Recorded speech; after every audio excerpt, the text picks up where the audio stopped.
তো গত ক্লাসে আমরা পার্টস অফ স্পিচটা শেষ করছি।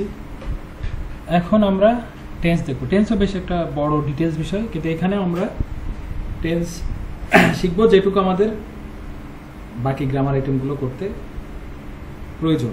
কারণ আমাদের কিন্তু টেন্স এখানে মূল আইটেম না, তবুও টেন্স প্রতিটা আইটেমের সাথে সংযুক্ত। টেন্স না পারলে গ্রামার কোনো আইটেমই শেখা সম্ভব নয়।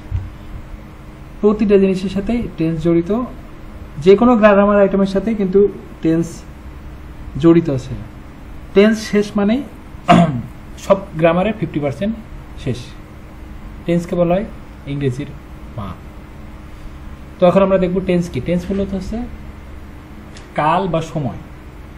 আমরা তো বলি না ভবিষ্যৎকাল, বর্তমানকাল, অতীতকাল, বর্তমান সময়, অতীত সময় এবং ভবিষ্যতের সময়, এইটাই হচ্ছে মূলত টেন্স। তো এই টেন্সটা কি কাজে ব্যবহৃত হয়?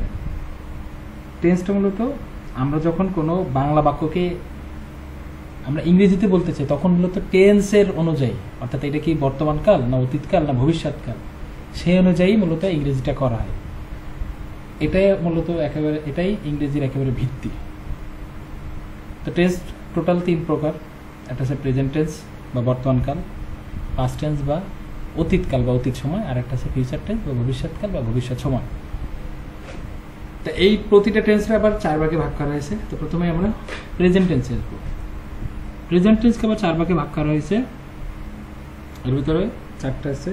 এটা হচ্ছে present indefinite tense, present continuous tense, present perfect tense, আর একটা আছে প্রেজেন্ট পারফেক্ট কন্টিনিউয়াস টেন্স। তো প্রথমে আমরা দেখি প্রেজেন্ট ইনডিফিনাইট টেন্স। আমি মাত্রই বলেছি যে আমরা যখন কোনো বাংলা বাক্যকে ইংরেজিতে রূপান্তর করবো, তখন সেটা টেন্স অনুযায়ী করতে হবে। এই কারণে আমাদের টেন্স চেনা দরকার। কারণ প্রথমে আমরা যখন কোনো একটা বাংলা কথা চিন্তা করব বা বাংলা বাক্য চিন্তা করব, তখনই আমার দেখতে হবে যে এটা কোন টেন্সের ভিতরে পড়ে। তারপরে সেই টেন্সের একটা স্ট্রাকচার আছে, সেই অনুযায়ী মূলত আমরা ইংরেজিটা করব। তো প্রথমে দেখি প্রেজেন্ট ইনডিফিনাইট টেন্স। আর কোনটা কোন টেন্স এটা মূলত চেনা যায় সেই বাক্যের যে ভার্ব থাকে, ভার্ব বা ক্রিয়া, সেটা দেখি। ঠিক আছে, একটা বাক্যের ভার্ব বা ক্রিয়া দেখে আমরা বুঝতে পারি যে এটা কোন টেন্সে পড়ছে। তো প্রথমে যে আমরা দেখব প্রেজেন্ট ইনডিফিনাইট টেন্স।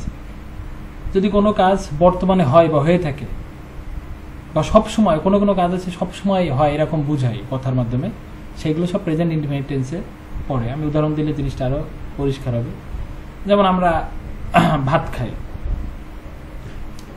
এটা কিন্তু এই কথাটা দ্বারা এখনো বুঝাইতে পারি যে আমি এখন ভাত খাচ্ছি, এটারও আমি ভাত খাই বলতে পারি। আবার আমরা তো সবসময় ভাত খাই, এটাও কিন্তু বোঝায় অভ্যাসগত কর্ম, যে আমরা ভাত খাই, আমি সাইকেল চালাই বা আমি ফুটবল খেলি। ঠিক আছে, তো বর্তমানে কোনো কাজ যদি এমন হয় যে যেটা বর্তমানের এখন সময় বোঝায়, আবার সব সময় করি এরকমও বোঝায়, এক কথায় সর্বদা অভ্যাস। আবার কিছু চিরন্তন সত্য আছে, যেমন সূর্য পূর্ব দিকে ওঠে, তারপরে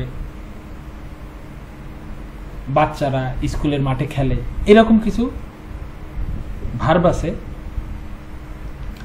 সেগুলো সবসময় প্রেজেন্ট ইনডিফিনাইট টেন্সে পড়ে। তো আমি শর্টকাটে বলি যে সর্বদা, অভ্যাস এবং চিরন্তন সত্য, এগুলোর ভিতরে পড়লেই সেটার আমরা প্রেজেন্ট ইনডিফিনাইট টেন্স বলতে পারি। তো যখন আমরা দেখব কোনো একটা বাক্য প্রেজেন্ট ইনডিফিনাইট টেন্সে পড়ছে, তখন আমরা প্রেজেন্ট ইনডিফিনাইট টেন্সের একটা গঠন আছে। সেই গঠনটা কি? প্রথমেই ওই যে আমরা যে সেন্টেন্সটা বলে, ওই সেন্টেন্সের সাবজেক্টকে ওই বাক্যে যে কাজ থাকে, ওই কাজটা যে করে সেটা হচ্ছে সাবজেক্ট বা কর্তা, আর কাজটা তো ভার্ব। অবজেক্ট মূলত কাজ করতে যাকে প্রয়োজন সেটাই মূলত অবজেক্ট। যেমন আমি খাই, এখানে খাই হচ্ছে যে একটা ভার্ব, কাজ, আর আমি হচ্ছে এখানকার কর্তা।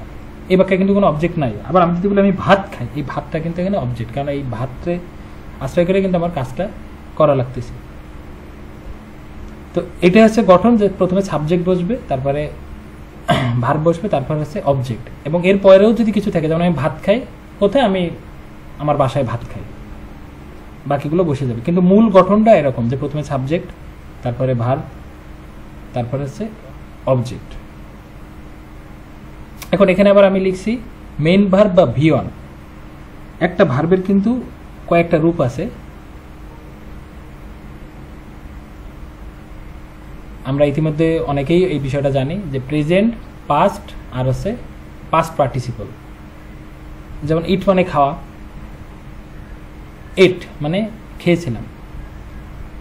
তাহলে ইট হচ্ছে প্রেজেন্ট আর এট হচ্ছে পাস্ট ফর্ম। তো এই প্রেজেন্ট ফর্মটাই মূলত V1 বলে, আর পাস্ট ফর্মটা বলে হচ্ছে V2। এবং ভার্বের আরও একটা ফর্ম আছে যেটা বলে হচ্ছে পাস্ট পার্টিসিপল বা ভার্বের 3 নম্বর ফর্মে V3, যেমন ইট, এট, ইটেন। ইটেন হচ্ছে পাস্ট পার্টিসিপল। এটার বিশেষ কিছু ব্যবহার আছে। আপাতত আমরা এই বেসিক এর ভিতরেই আমরা পাস্ট পার্টিসিপল সম্পর্কে জানবো, সেটা পরের কোর্সগুলোতে আছে। এখন আমাদের শুধু এটুকু জানলেই হচ্ছে যে ভার্বের 3টা ফর্ম আছে, V1, V2 আর V3। প্রথমটার বলে প্রেজেন্ট ফর্ম, আর দ্বিতীয়টার বলে পাস্ট ফর্ম যেটা তার অতীত বোঝায়, আর তৃতীয় হচ্ছে পাস্ট পার্টিসিপল। পাস্ট পার্টিসিপলের বিশেষ ব্যবহার আছে, কিন্তু পাস্ট পার্টিসিপল পুরো জিনিসটাকে এটা আমরা এখনই বললে বুঝতে পারবো না, এটা আমরা আমাদের এই কোর্সে আসে শেষের দিকে, আমি তখন জিনিসটা ক্লিয়ার হবে। আপাতত এটুকু জেনে রাখি যে ভার্বের 3টা ফর্ম আছে, V1, V2, V3। প্রথমটা প্রেজেন্ট, তারপর এটা পাস্ট, আর তারপর এটা আছে পাস্ট পার্টিসিপল। তখন আমরা উদাহরণ দেখব। উদাহরণ দেখার আগে আমাদের সাবজেক্টের কয়েকটা জিনিস ক্লিয়ার হওয়া দরকার। সাবজেক্টগুলোতে যে কাজ করে সেটা হচ্ছে সাবজেক্ট। এই সাবজেক্টগুলো আবার কয়েক ধরনের হতে পারে। সাবজেক্ট ফার্স্ট পারসন হতে পারে, সেকেন্ড পারসন হতে পারে, থার্ড পারসন হতে পারে। ফার্স্ট পারসন আছে আমি, আমরা, অর্থাৎ নিজে যখন কাজ করি তখন আছে আমরা ফার্স্ট পারসন। আমার সামনে যে থাকবে সেটা হচ্ছে সেকেন্ড পারসন বা আমাদের, আর আরেকটা আছে থার্ড পারসন। থার্ড পারসন মানে আমি বা আমার সামনের জন ছাড়াও আমাদের আশেপাশে যারা আছে সেগুলো সবই থার্ড পারসন। তো এইগুলোর আবার নাম্বারের ব্যাপার রয়েছে, যেমন ফার্স্ট পারসন সিঙ্গুলার হইতে পারে, সিঙ্গুলার নাম্বার হইতে পারে, প্লুরাল নাম্বার হইতে পারে। আমি যদি সিঙ্গেল হই তাহলে সেটা হচ্ছে সিঙ্গুলার নাম্বার। আবার আমরা, এটাও কিন্তু ফার্স্ট পারসন, কিন্তু এটা হচ্ছে প্লুরাল নাম্বার। অনুরূপভাবে সেকেন্ড পারসনেরও তুমি, তোমরা সিঙ্গুলার প্লুরাল ফর্ম হইতে পারে। থার্ড পারসনের সে, তারা, এরকম ফর্ম হইতে পারে। তো আমরা এখানে এই যে পার্সনটা জানলাম কি কারণে, কারণ আমাদের এই ইংরেজিগুলো করার ক্ষেত্রে এই পার্সনটা জানা প্রয়োজন। তখন আমরা একটা উদাহরণ দেখি। প্রেজেন্ট ইনডিফিনিট টেন্সের গঠনটা কি? সাবজেক্ট, মেইন ভার্ব, অবজেক্ট আর বাদ বাকি যদি কিছু থাকে। যেমন আমি ভাত খাই, এখানে আমরা প্রথমেই বাংলা বাক্য দেখে আমরা আমাদের ভার্বটা দেখে আমাদের বুঝে নিতে হবে এটা কোন টেন্সে পড়ছে। যেমন খাওয়া, খাওয়া একটা হচ্ছে এখানে কাজ, এখানে কাজটা করতেছে কি আমি হচ্ছে এখানে সাবজেক্ট, আর কি খাচ্ছি? ভাত, এটা হচ্ছে অবজেক্ট।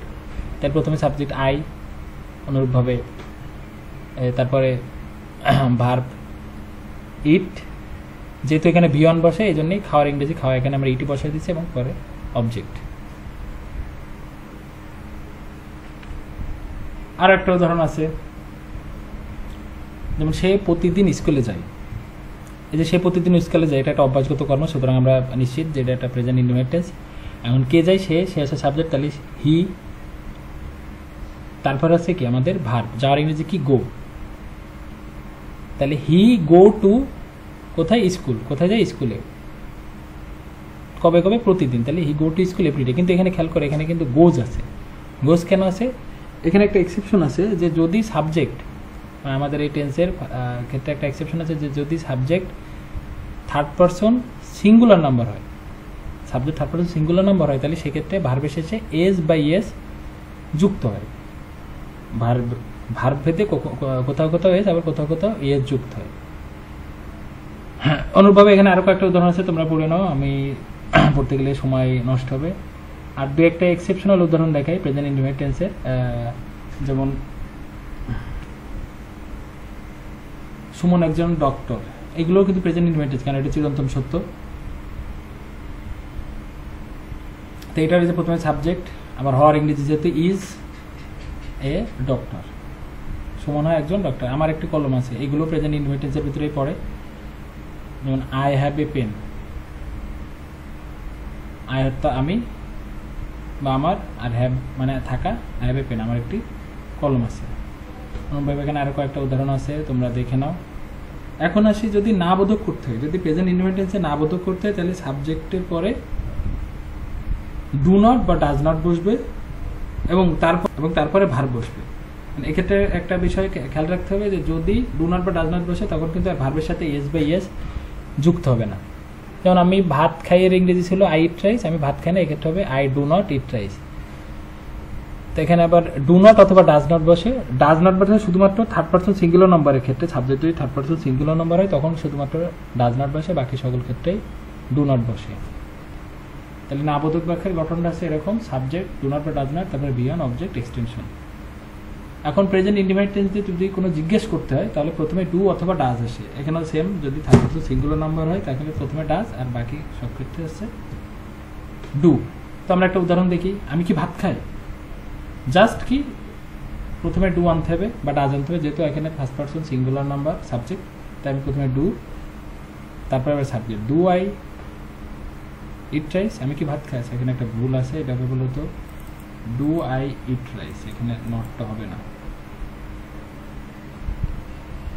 তো আমি কি ভাত খাই, এটা যদি আমরা ইংরেজি করতে তাহলে প্রথমে যেহেতু এটা সাবজেক্ট, তারপরে তো সিঙ্গুলার নাম্বার না, সো আমরা প্রথমে ডু বসাই দেবো, তারপরে সাবজেক্ট, তারপরে ভাত, তারপরে object do I eat rice. আবার যদি বলি সে কি ভাত খায়, তাহলে ডাজ ই ইট রাইস।